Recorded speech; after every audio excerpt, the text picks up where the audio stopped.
பேருந்து கவிழ்ந்து கோர விபத்து. போத்தல் பகுதியில் பேருந்து ஒன்று கவிழ்ந்ததில் விபத்து ஏற்பட்டுள்ளது. இந்த விபத்தில் ஒருவர் உயிரிழந்துள்ளதாகவும் 57 பேர் காயமடைந்துள்ளதாகவும் தெரிவிக்கப்படுகிறது. வெளிமடை பகுதியைச் சேர்ந்த 74 வயதான ஒருவரை இவ்வாறு உயிரிழந்துள்ளார்.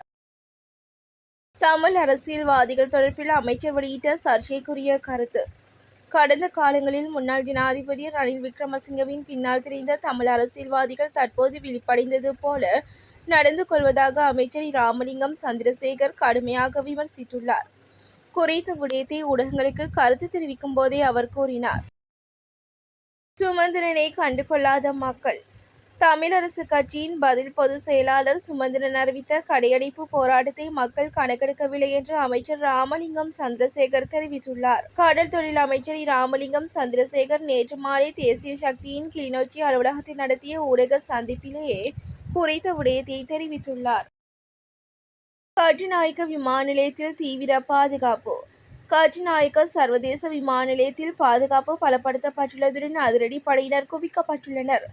இந்தோனேசியாவில் கைது செய்யப்பட்ட குற்ற கும்பலுடன் தொடர்புடைய குற்றவாளிகள் இன்று நாட்டு அழைத்து வர உள்ளனர். கேகல் பத்தர பத்மி மற்றும் கமாண்டோ சாலிந்த உள்ளிட்ட ஒரு ஒழுங்கமைக்கப்பட்ட குற்ற கும்பலை சேர்ந்த 5 பேர் இன்று இந்தோனேசியாவிலிருந்து இலங்கைக்கு அழைத்து வரும் நிலையில் பாதுகாப்பு தீவிரப்படுத்தப்பட்டுள்ளது. வெளிநாட்டில் சிக்கிய 6 இலங்கையர்கள்.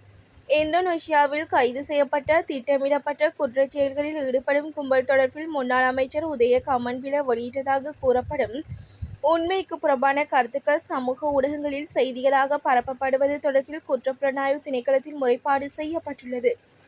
விவித்துருயல உரிமை கட்சியின் பிரசார செயலாளர் இன்று குற்றப்புலனாய்வு திணைக்களத்தில் இந்த முறைப்பாட்டை செய்துள்ளார்.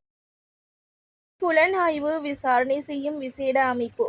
இலங்கை காவல்துறையால் கைது செய்யப்பட்டு புலனாய்வு விசாரணை செய்யும் விசேட அமைப்பு ஒன்று அறிமுகப்படுத்தப்பட்டுள்ளதாக தெரிவிக்கப்படுகிறது. குறித்த விடயத்தை காவல்துறை பேச்சாளர் தெரிவித்துள்ளார்.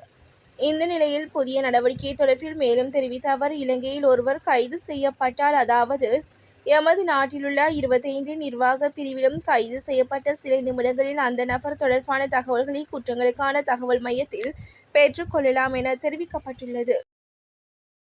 தெஹிவளையில் இடம்பெற்ற கொலை. கொழும்பு தெஹிவளை போலீஸ் பிரிவிற்குட்பட்ட கடற்கரை பகுதியில் களத்து நெறித்து ஒருவர் படுகொலை செய்யப்பட்ட சம்பவத்துடன் தொடர்புடைய சந்தேக நபர் தெஹிவளை போலீசாரால் நேற்று வெள்ளிக்கிழமை இரவு கைது செய்யப்பட்டுள்ளார். இந்த கொலை சம்பவம் கடந்த மே மாதம் 10ஆம் திகதி இடம்பெற்றுள்ளது. தெஹிவளை போலீசாருக்கு கிடைத்த தகவலின் பேரில் மேற்கொள்ளப்பட்ட சுற்றிவளைப்பில் சந்தேக நபர் தெஹிவளை பிரதேசத்தில் வைத்து கைது செய்யப்பட்டுள்ளார்.